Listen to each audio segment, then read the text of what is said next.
अध्यक्ष महोदय, जैसा इस सदन को जानकारी है, 22 अप्रैल 2025 को जम्मू कश्मीर के पहलगाम क्षेत्र में एक अमानवीय और कायराना आतंकी हमला हुआ। इस हमले में हमारे 25 निर्दोष नागरिकों सहित एक नेपाली नागरिक की भी जान गई थी। उन निर्दोष लोगों की जान उनका धर्म पूछ कर लिया गया। यह अपने आप में अमानवीयता का सबसे कुत्सित और सबसे घृणित उदाहरण था। यह घटना भारत की सहन शक्ति की सीमा की भी मैं मानता हूं परीक्षा थी। अध्यक्ष महोदय, इस हमले के तुरंत बाद हमारे प्रधानमंत्री श्री नरेंद्र मोदी जी ने तीनों सेनाओं के प्रमुखों की एक उच्च स्तरीय बैठक की और उन्हें छूट दी गई कि वे अपने विवेक, स्ट्रेटेजिक अंडरस्टैंडिंग और रीजनल सिक्योरिटी सिचुएशन को ध्यान में रखते हुए वह निर्णायक कार्रवाई करें। इसके बाद हमारे सैन्य नेतृत्व ने न केवल अपनी मैच्योरिटी दिखाई बल्कि उस स्ट्रेटेजिक विजडम का भी परिचय दिया जिसकी उम्मीद भारत जैसी एक रिस्पॉन्सिबल पावर से की जाती है।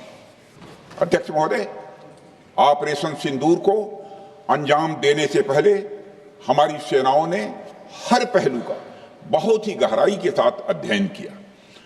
हमारे पास कई विकल्प थे, लेकिन हमने उस विकल्प को चुना जिसमें आतंकवादियों और उनके ठिकानों को अधिकतम नुकसान पहुंचे। हमारी सेनाओं द्वारा की गई वेल कोऑर्डिनेटेड स्ट्राइक्स ने 9 टेररिस्ट इंफ्रास्ट्रक्चर टारगेट्स को प्रिसीजन के साथ, सटीकता के साथ हिट किया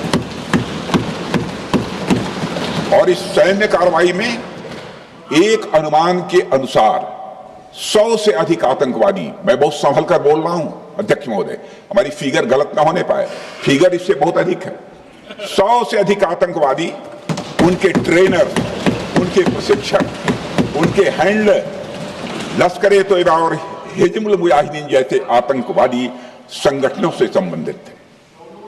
ये वही आतंकी संगठन हैं जिन्होंने पाकिस्तान की सेना और ISI का जिन्हें खुला समर्थन प्राप्त है। अध्यक्ष महोदय, 7 मई 2025 को रात्रि 1:05 भारतीय सशस्त्र बलों ने ऑपरेशन सिंदूर प्रारंभ किया,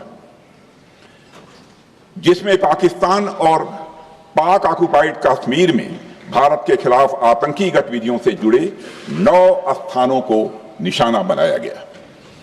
इसमें POK के मुजफ्फराबाद में सवाई नाला और सैयदना बिलाल कैंप, कोटली में मस्जिद अब्बास व मसबर रहील शाहिद कैंप, कोटली में गुलपुर कैंप, भिम्बर में बरनाला कैंप, कोटली में अब्बास कैंप और पाकिस्तान के पंजाब प्रांत में बहावलपुर, मुरिदके और सरजाल और मेहमुना जोया शामिल थे।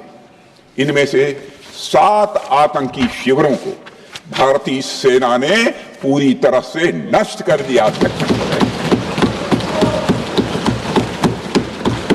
जबकि भारतीय वायुसेना ने मुरिदके और बहावलपुर को नेस्त नाबूद किया, जो लश्कर-ए तोयबा और जैशे मोहम्मद के केंद्र हैं। पूरा ऑपरेशन मात्र, अध्यक्ष महोदय, जानकर पूरे सदन को प्रसन्नता होगी कि विदिन 22 मिनट्स पूरा ऑपरेशन समाप्त हो गया और हमने आतंकवादियों को उनके घर में घुसकर मारा। सशस्त्र बलों ने हमारी माताओं और बहनों के सिंदूर का बदला लिया और प्रत्येक भारतीय इस भावना से ओत-प्रोत हो गया। अध्यक्ष महोदय, मैं चाहूंगा कि पूरा सदन एक बार हमारे सेना के बहादुर जवानों के शौर्य और पराक्रम का। अध्यक्ष महोदय, यह सिंदूर की लाली शौर्य की कहानी है। यह सिंदूर की लाली शौर्य की कहानी है, भारत के मस्तक पर वीरता की निशानी है। अध्यक्ष महोदय, सेनाओं ने अंधेरी रात होने के बावजूद हमले की सफलता के स्पष्ट एविडेंस भी जुटाए हैं, साक्ष्य है हमारे पास। अध्यक्ष महोदय, हमले के कुछ ही घंटों के भीतर एक प्रेस रिलीज और मीडिया ब्रीफिंग के माध्यम से इन्हें जनता की जानकारी के लिए जारी कर दिया गया था। मुझे यह पुष्टि करते हुए गौरव की अनुभूति हो रही है कि सशस्त्र बल अपने सभी मिशन ऑब्जेक्टिव्स को पूरा करने में पूरी तरह से सक्षम रहे और साथ ही कामयाब रहे। अध्यक्ष महोदय, 7 मई 2025 को हमले माने 1:35 के तुरंत बाद भारतीय डीजीएमओ ने हॉटलाइन संदेश के माध्यम से पाकिस्तान के डीजीएमओ यानी डायरेक्टर जनरल मिलिट्री ऑपरेशन से संपर्क किया और टेरर इंफ्रास्ट्रक्चर के खिलाफ हमारे हमले के रेशनल और मेथोडोलॉजी के बारे में पूरी जानकारी दी और यह तथ्य भी बताया ये हमले एस्केलेटरी नेचर वाले नहीं थे, माने इसको हम आगे नहीं बढ़ाना चाहते। जिन मुहिम मारा तीन मुहिम मारे। अध्यक्ष, हमसे जुड़े रहने के लिए हमारे YouTube चैनल को सब्सक्राइब करें और नई वीडियो की नोटिफिकेशन के लिए बेल आइकॉन को दबाएं।